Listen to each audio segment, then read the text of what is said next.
Ano passado eu gastei mais ou menos 6 meses em algo que se podia se chamar de projeto psicológico. Estive procurando no jornal local anúncios de emprego e achei um convidando pessoas criativas que estivessem procurando por um dinheiro fácil. A partir do momento em que aquele era o único anúncio a qual eu estava relativamente qualificado, liguei para o número do anúncio e arrumei uma entrevista.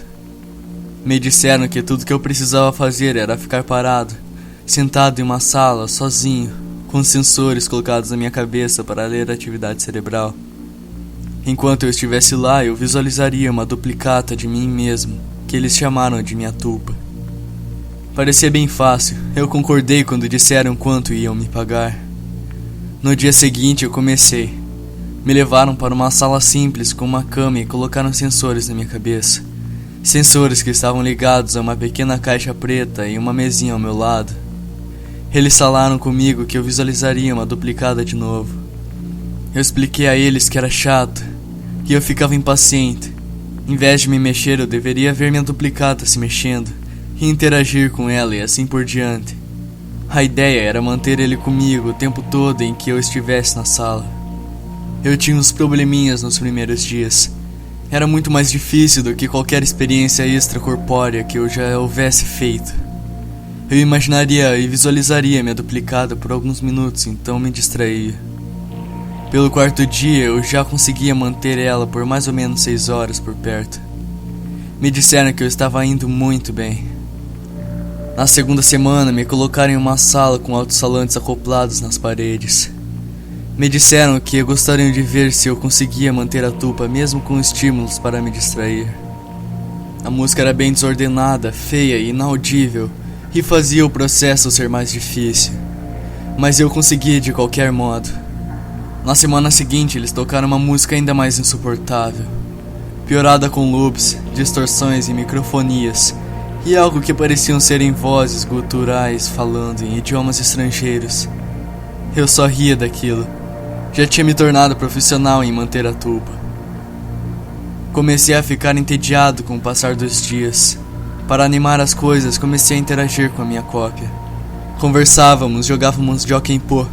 Eu imaginava-o dançando breakdance ou qualquer coisa que eu julgasse engraçado. Perguntei aos doutores se aquilo atrapalharia os estudos, mas eles só me encorajavam a continuar. Então brincávamos e conversávamos, e foi divertido até que as coisas começaram a ficar estranhas. Um dia eu estava contando a ele sobre o meu primeiro encontro e ele me corrigiu, dizendo que a garota estava vestindo uma camisa amarela e não uma verde. Pensei no que ele disse por um momento e notei que ele estava certo. Isso me assustou um pouco. E após o expediente eu falei com os pesquisadores sobre aquilo. Você está usando ele como forma de chegar ao seu subconsciente. Eles se explicaram. Você sabia em algum lugar que estava errado. Então seu subconsciente lhe autocorrigiu. O que era assustador se tornou divertido. Eu podia consultar meu subconsciente e revirar memórias passadas muito facilmente. Minha tulpa podia citar páginas inteiras de livros que eu havia lido anos atrás e se lembrar de coisas que eu havia aprendido no ensino médio e já havia esquecido. Era incrível. Com o tempo, comecei a levar minha duplicata para fora do centro de pesquisas.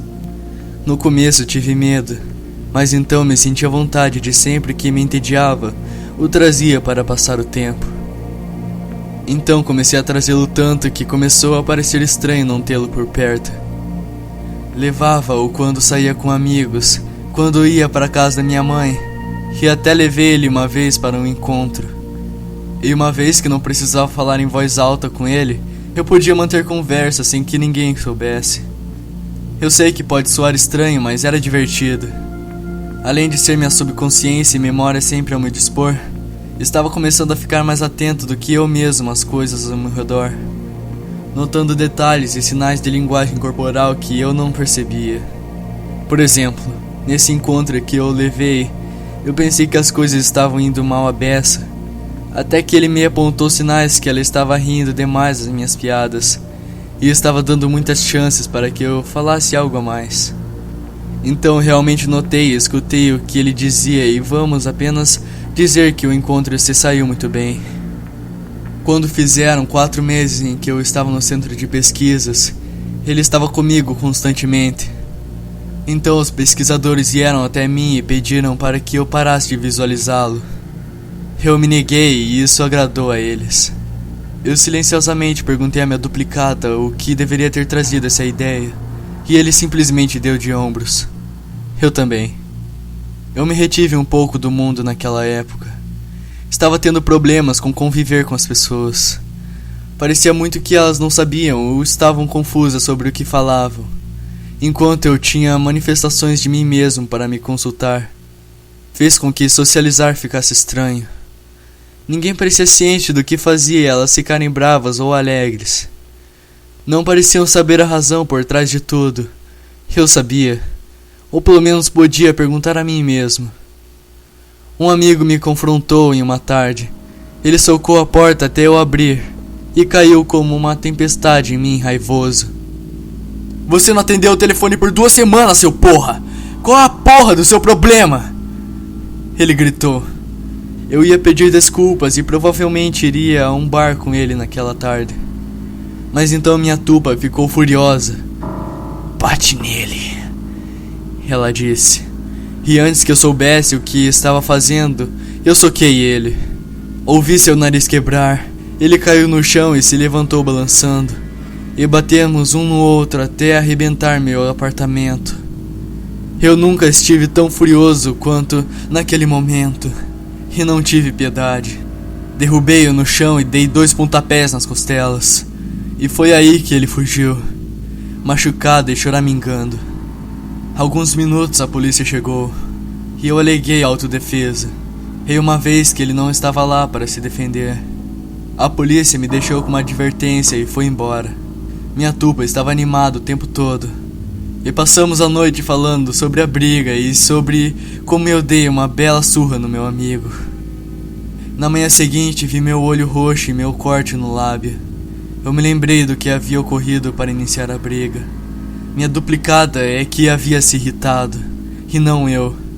Eu bati em um amigo chateado e me senti bem com isso. Tive vergonha e me senti culpado. A tupa estava presente, é claro, e sabia meus pensamentos. Então disse: você não precisa dele. Você não precisa de mais ninguém. Eu me arrepiei ao ouvir aquilo. Eu contei aos pesquisadores tudo o que se passara e eles apenas riram de mim, dizendo que eu não podia ter medo de algo que eu estava imaginando. Minha tupa apenas balançou a cabeça e sorriu para mim. Tentei considerar aquelas palavras seriamente e não tive medo. Mas a tupa estava realmente me incomodando com seu sorriso constante e malicioso. E não havia emprego no mundo que valesse minha sanidade. Evitava olhar ou me concentrar nele. Mas sempre que olhava, ele estava com olhos rápidos e mais tenso. Então comecei a tentar fazê-lo sumir. Nos primeiros dias foi bem difícil, mas finalmente conseguia manter ele longe de mim por umas horas. Mas cada vez que voltava estava pior e pior. Mais tenso, mais alto e ameaçador, com os olhos mais fundos e pele mais acinzentada, os dentes mais pontudos. E cada vez que ele voltava, aquela música destonada em que eles me faziam ouvir voltava com ele. Quando estava em casa tentando relaxar e cochilar, não mais me concentrando nele, ele aparecia e o barulho agudo junto com ele.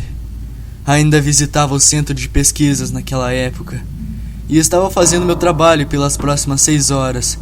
Eu precisava do dinheiro e achava que eles não haviam percebido que eu não visualizava mais minha tuba constantemente. Eu estava errado.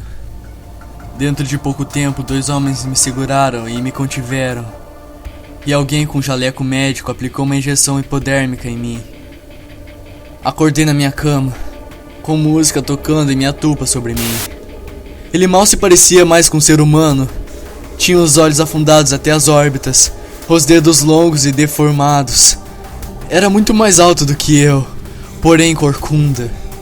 Ele era assustador pra caralho. Tentei me concentrar em não vê-lo, mas não conseguia me concentrar. Ele riu e deu um tapinha intravenenosa no meu braço. Eu lutei contra as amarras da melhor maneira que eu pude, mas mal pude me mover. Eles estão te enchendo com aquela merda, eu acho. Como vai a cabeça? Tudo confuso? Tive náuseas e seu hálito era como carne passada. Me concentrei muito, mas não era capaz de bani-lo. As próximas semanas foram terríveis. Quase sempre entrava alguém em um jaleco e me injetava algo, ou me forçava a engolir uma pílula. Me mantiveram tonto e inconsciente. Às vezes me mantinham alucinado e tendo visões. Minha tupa estava lá, o tempo todo zombando. Ele interagia, ou talvez até fosse o motor das minhas alucinações. Cheguei a alucinar que minha mãe veio me visitar, me abraçando e chorando. Então ele cortava a garganta dela e me banhava em seu sangue. Foi tão real que pude sentir o gosto. Os médicos nunca falavam comigo. Eu implorava, gritava e pedia em grunhidos e nada. Mas falavam com minha tupa. Ao menos eu acho. Estava tão dopado e alucinado que não sei dizer. Mas comecei a me convencer de que ele era real e eu era uma cópia. Algumas vezes ele encorajava essa linha de pensamento. Outras vezes ria de mim. Então um dia, quando ele me contava uma história de como ia degolar todos que eu amava, começando por minha irmã, ele parou. Um ar tenso cruzou seu rosto e ele colocou a mão em minha testa, como minha mãe fazia para saber se eu estava febril. Todos os pensamentos estão criativos, ele me disse. Então saiu pela porta. Após 3 horas vieram ao meu quarto e injetaram algo muito forte em mim. E quando acordei estava deitado, desamarrado e livre. Levantei e corri até a porta e estava destrancada. Abri e corri por um longo corredor vazio. Abri outra porta e tropecei escadas abaixo até a porta dos fundos do meu prédio. Desmaiei de novo devido à dor, gritando feito uma criancinha. Sabia que deveria continuar correndo, mas não conseguia. Cheguei em casa de algum modo. Tranquei a porta e coloquei o armário na frente. Tomei um banho e dormi por 1 dia e meio. Ninguém veio na minha casa naquele dia. Nem no dia seguinte, nem no próximo e nem no outro. Por 1 semana me mantive naquele quarto. Havia acabado, parecia um século. Eu havia tirado tanta coisa da minha vida que ninguém se importou com o fato de eu estar desaparecido. A polícia não achou nada. O centro de pesquisas estava vazio quando investigaram. A documentação foi inútil e os nomes que dei não resultaram em nada. Até o dinheiro que eu havia recebido era irrastreável. Eu me recuperei o máximo que pude. Não saio muito de casa e quando saio, tenho ataques de pânico. E choro muito. Não durmo muito. E meus pesadelos são horríveis. Acabou. Tento me convencer. Eu sobrevivi.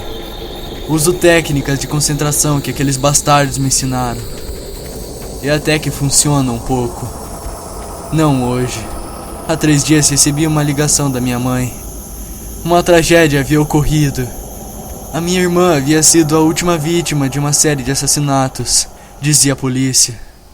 O assassino sangra as vítimas e então as degola. Houve um funeral essa tarde. Mais bonito do que se pode imaginar, eu suponho. Eu estive um pouco distraído. Não conseguia pensar direito ouvindo uma música muito baixa, com estática, distorção, sem som e com microfonia, vindo de longe.